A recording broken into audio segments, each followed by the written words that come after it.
Movie explained इन हिंदी में आपका स्वागत है। आज मैं एक अमेरिकी कॉमेडी हॉरर सीरीज के बारे में बताने जा रहा हूं, जिसका शीर्षक वेडनेसडे सीजन 2 है, जिसे माइल्स मिलर और अल्फ्रेड गफ ने बनाया था। वीडियो शुरू करने से पहले कृपया चैनल को सब्सक्राइब करें, आपका एक क्लिक हमारे लिए बहुत मायने रखता है। एपिसोड की शुरुआत वेडनेसडे और थिंग के जेरिको कोरोना के कार्यालय में रुकने से होती है। वेडनेसडे को मामले को सुलझाने के लिए संभावित सुरागों के लिए बेघर आदमी के शरीर की आगे की जांच करने की उम्मीद है। वो लाश का बारीकी से निरीक्षण करते हुए अपने निष्कर्षों को दर्ज करती है। अचानक शेरिफ और कोरोना कार्यालय में आते हैं, इसलिए वेडनेसडे छिप जाता है। दोनों मामले पर चर्चा करते हैं और कोरोना शेरिफ को बेघर आदमी का कटा हुआ पैर दिखाता है। इसके 2 पैर की उंगलियां गायब हैं। शेरिफ के जाने के बाद कोरोना ने देखा कि शवगृह की शेल्फ का एक दरवाजा खुला हुआ है। वो अंदर वेडनेसडे को पाता है, लेकिन वशी किशोर लाश होने का नाटक करने में माहिर है, इसलिए उसे कुछ भी संदेह नहीं है। दृश्य सुश्री थॉर्नहिल की कक्षा में आता है, जहां हर कोई आगामी रेव एंड नृत्य के बारे में चर्चा कर रहा है। जेवियर हमारे नायक को इसके बारे में बताता है, लेकिन वह उसकी आंखों में सुइयां चुभोना चाहती है। बाद में वो जेवियर के रहस्यमयी कला स्टूडियो में झांकती है और ढेर सारे रेखाचित्र पाती है जो बिल्कुल राक्षस जैसे दिखते हैं। वो जल्दी से कुछ चित्र उठाती है और भाग जाती है, केवल ये देखने के लिए कि कलाकार स्वयं बाहर खड़ा है। शुक्र है, उसे कुछ भी संदेह नहीं है और इसके बजाय वो सोचता है कि क्या वो उसे रेव एंड डांस के लिए आमंत्रित कर सकती है। अपने स्टूडियो में घुसने की बात को छिपाने के लिए वेडनेसडे ने जेवियर से नृत्य में उसके साथ चलने को कहा। वो स्वीकार कर लेता है। इसके बाद वेडनेसडे जेवियर के चित्रों के साथ शेरिफ से मिलने जाता है। शेरिफ ने बेघर आदमी के कैमरा रोल पर मिली तस्वीर के बगल में एक स्केच रखा है।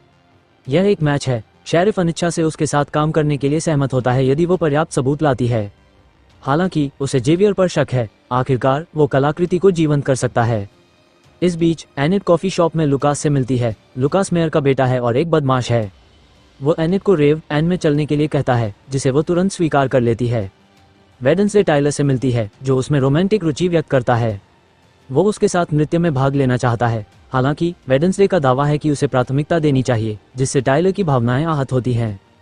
फिर वेडनेसडे यूजीन के साथ मधुमक्खी पालन क्लब में जाता है। वो उसे रेखाचित्र दिखाती है और यूजीन चित्र में गुफा को पहचानता है। इसके बाद वो उसे पास की एक गुफा में ले जाता है और दावा करता है कि उसने ये गुफा तब देखी थी जब वो मधुमक्खियों पर शोध कर रहा था। वहाँ उन्हें गुफा की दीवार में एक पंजा फंसा हुआ मिलता है। इसके बाद वेडनेसडे जेवियर के आर्ट स्टूडियो में डीएनए के साथ सबूत का एक टुकड़ा खोजने के लिए लौटता है जो पंजे से मेल खाएगा।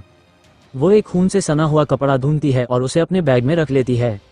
अचानक जेवियर उसे रंगे हाथों पकड़ लेता है। उसे एहसास होता है कि उसे डांस के लिए बुलाने के पीछे उसके कुछ छिपे हुए इरादे थे। वेडनेसडे पूछता है कि क्या वह राक्षस है। जेवियर बताते हैं कि यह प्राणी कुछ समय से उनके सपनों में आ रहा है, इसलिए उन्होंने कागज पर इसका चित्र बनाया। दुर्भाग्य से जानवर जीवित हो गया और उसके पंजों ने जेवियर की गर्दन को खरोंच दिया।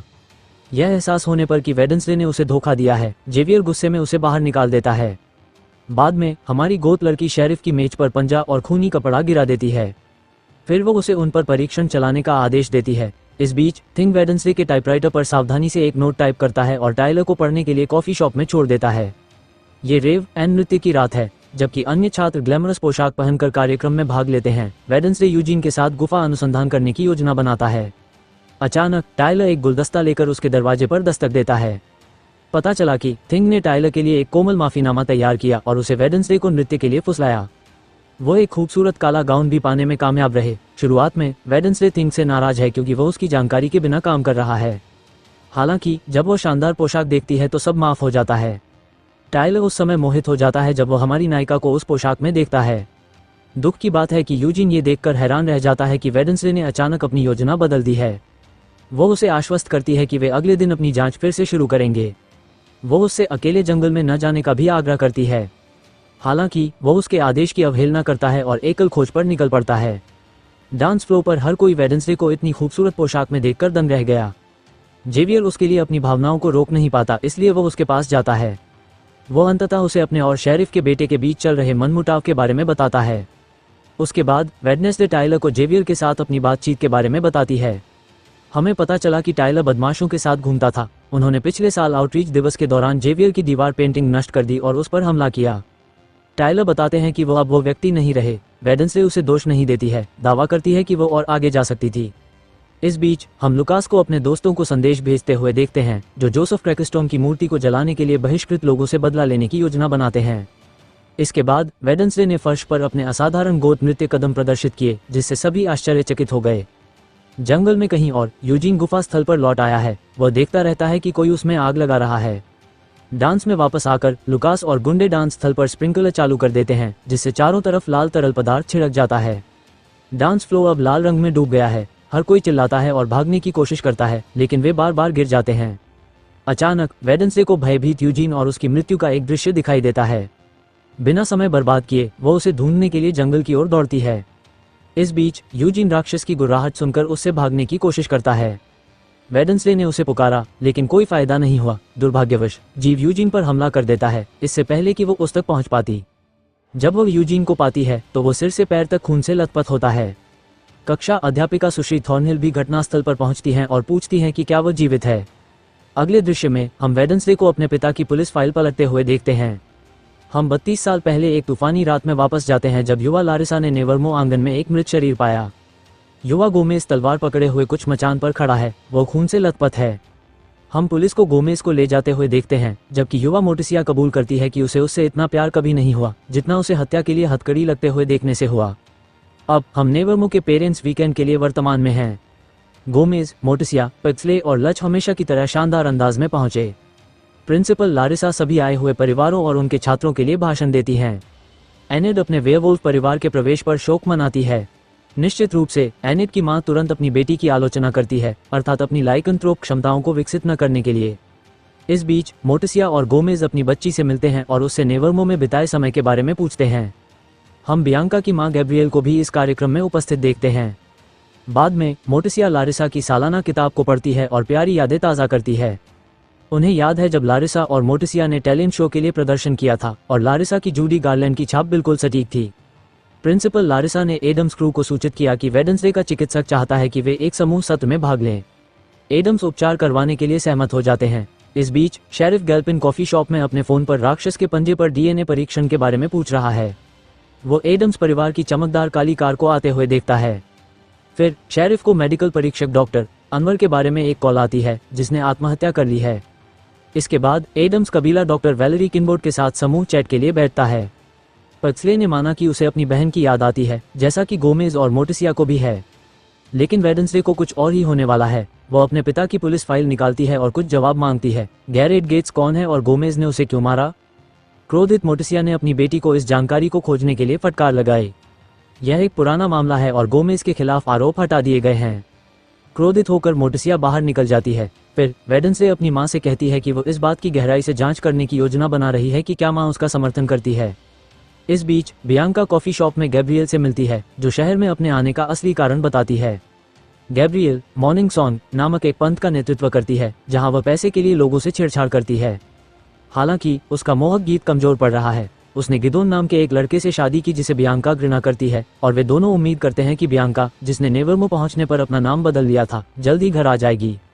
अन्यथा गैब्रिएल को ये खबर बतानी पड़ेगी कि बियांका ने अकादमी में धोखाधड़ी की थी। अगले दृश्य में वेडनेसडे अस्पताल में यूजीन से मिलने जाता है। बेचारा लड़का आईसीयू में कोमा में है। हमारी गोद लड़की राक्षस को यूजीन पर हमला करने की अनुमति देने के लिए खुद को दोषी मानती है। यूजीन की माताएं उनसे मिलने आती हैं और वे वेडनेसडे को उसकी दोस्ती के लिए धन्यवाद देती हैं, क्योंकि यूजीन का कभी कोई दोस्त नहीं था। दूसरी ओर शेरिफ घटनास्थल का सर्वेक्षण करने के लिए मुर्दाघर में रुकता है। डॉक्टर अनवर ने आत्महत्या करने से पहले एक नोट छोड़ा था, जिसमें उन्होंने दावा किया था कि उन्हें 3 दशक पहले हुए एक हत्या के मामले में दस्तावेजों में जालसाजी करने का अफसोस है। दुर्भाग्य से किसी ने कैमरे पर काला गम लगा दिया, इसलिए यह अस्पष्ट हो गया और पुलिस यह नहीं जान पाएगी कि डॉक्टर अनवर के साथ वास्तव में क्या हुआ था। हालांकि शेरिफ का मानना है कि जिस मामले में हेरफेर करने का दिवंगत कोरोना को पछतावा है, वो गोमेज एडम्स गैरेट गेट्स का मामला था। अब उसके पास सबूत है, उसे गोमेज को बंद करने की जरूरत है। इसके बाद वेडनेसडे को मोटिसिया गैरेट की कब्र पर लाल गुलाब रखती है। जब हर कोई उत्सव के लिए स्कूल के प्रांगण में दावत कर रहा था, शेरिफ गैल्पिन गोमेज को गिरफ्तार करने के लिए घुस आया। एडम्स परिवार सदमे में है क्योंकि गोमेज को हथकड़ी लगाकर ले जाया जाता है। बाद में वेडनेसडे और थिंग जेल में उसके पिता से मिलने जाते हैं। वो सच्चाई जानना चाहती है। वह बताता है कि गैरेट मोटिसिया के प्रति आसक्त हो गया था, यहाँ तक कि उसका पीछा भी कर रहा था। मोटिसिया ने इसकी सूचना पुलिस को दी, लेकिन कोई फायदा नहीं हुआ। अंततः गोमेज ने क्रोधित गैरेट को नीचे गिरा दिया। उनकी कहानी सुनने के बाद वेडनेसडे को यकीन नहीं है कि उसके पिता दोषी हैं। इस बीच एनिड की मां उसे लाइकंथ्रोप रूपांतरण ग्रीष्मकालीन शिविर के लिए ब्रोशर भेंट करती है। शिविर का उद्देश्य एनिड को जबरदस्ती उसे वेयरवुल्फ में बदलना है, क्योंकि वो अभी तक वेयरवुल्फ नहीं बनी है। स्वाभाविक रूप से एनिड इसका विरोध करती है। बाद में हम मोर्टिसिया को नाइटशेड्स के बैठक स्थल में खड़े देखते हैं जब वेडनेसडे उससे मिलने आता है। मोर्टिसिया उस दुर्भाग्यपूर्ण रात में घटी सच्चाई का खुलासा करती है। जब गोमेज गैरेट को रोकने का प्रयास कर रहा था, मोर्टिसिया ने देखा कि कैसे गैरेट के मुंह से क्रोध के कारण झाग निकल रहा था। कोई विकल्प न होने पर उसने उसे चाकू मार दिया। जब उसका शरीर नीचे आंगन में गिरा और लारिसा को मिला तो गोमेज ने तलवार पकड़ ली और मोर्टिसिया से उसके कमरे में छिपने का आग्रह किया। पता चला कि गोमेज ने मोर्टिसिया का दोष अपने ऊपर ले लिया। ये सुनने के बाद कि गैरेट के मुंह से झाग निकल रहा था, वेडनेसडे ने सोचा कि क्या उसे किसी बीमारी ने जकड़ लिया है। मोर्टिसिया अपनी बेटी की विचारधारा का अनुसरण करती है। इस प्रकार दोनों जेरिको कब्रिस्तान की यात्रा पर निकल पड़ते हैं। वेडनेसडे को सबूत के लिए गैरेट की कब्र खोदी जाती है, लेकिन पुलिस उन्हें पकड़ लेती है और दोनों को गिरफ्तार कर लेती है। हम उन्हें गोमेज के बगल वाली कोठरी में फेंका हुआ देखते हैं। शुक्र है, वेडनेसडे कब्र से कुछ पाने में कामयाब रही और उसने इसे अपने माता पिता को दिखाया। यह एक उंगली है जिसका रंग नीला है, नाइटशेड का रंग। उन्हें पता चलता है कि जब मोर्टिसिया ने गैरेट को चाकू मारा तो वह पहले से ही मर रहा था। नाइटशेड ने उसे जहर दे दिया। अचानक वेडनेसडे को एक स्वप्न आता है। दृष्टि में गैरेट के पिता गैरेट को नाइटशेड के साथ नेवरमो में सभी को जहर देने का आदेश देते हैं। हम दोनों के बीच जहर की एक शीशी गुजरते हुए देखते हैं। वेडनेसडे को खबर आई कि उक्त शीशी गैरेट की जेब में टूट गई, जिससे उसे जहर हो गया। रिहाई के बाद हमारी माँ बेटी की जोड़ी ने मेयर वॉकर के सामने अपना मामला पेश किया। मोर्टिसिया ने उस पर अपनी जान बचाने का आरोप लगाया। जब उसने उसे गैरेट द्वारा उसका पीछा करने के बारे में बताया तो वॉकर ने शेरिफ रहते हुए इस बारे में कुछ नहीं किया। उसने मामले को दबाने की कोशिश की। इसके बाद वेडनेसडे उसे गैरेट की नाइटशेड लगी उंगली दिखाता है। मोर्टिसिया वॉकर को आदेश देती है कि वह उसके पति को आज़ाद कर दे, अन्यथा वह उसे धोखेबाज साबित कर देगी। शुक्र है, वह मान गया। परिणामस्वरूप गोमेज के खिलाफ सभी आरोप दूसरी बार हटा दिए गए। यहाँ तक कि शेरिफ गैल्पिन ने भी गोमेज से माफी मांगी और दोनों ने हाथ मिलाया। इस बीच एनिड अपनी मां के खिलाफ खड़ी होती है और मां को आदेश देती है कि वह उसे वैसे ही स्वीकार करे जैसी वह है। जब सही समय आएगा तो वह वेयरवुल्फ में बदल जाएगी। अभिभावक शिक्षक सप्ताहांत के अंत में वेडनेसडे अपने परिवार को अलविदा कहती है। बाद में लारिसा की सालाना किताब में झांकने के बाद वेडनेसडे उसकी प्रिंसिपल से भिड़ जाती है। लारिसा ने नेवरमो के टैलेंट शो के लिए सिर्फ जूडी गार्लैंड की नकल नहीं की, वो जूडी गार्लैंड बन गई। इसका मतलब ये है कि वेडनेसडे को अपने प्रिंसिपल के बारे में सच्चाई पता चल गई है। वह एक रूप बदलने वाली है। उसने उसकी हत्या के अगले दिन रोवन का रूप धारण कर लिया ताकि सबको यह विश्वास दिलाया जा सके कि कुछ भी गलत नहीं हुआ है। लारिसा का दावा है कि उसने स्कूल को विवाद से बचाने के लिए वो सब किया जो वो कर सकती थी।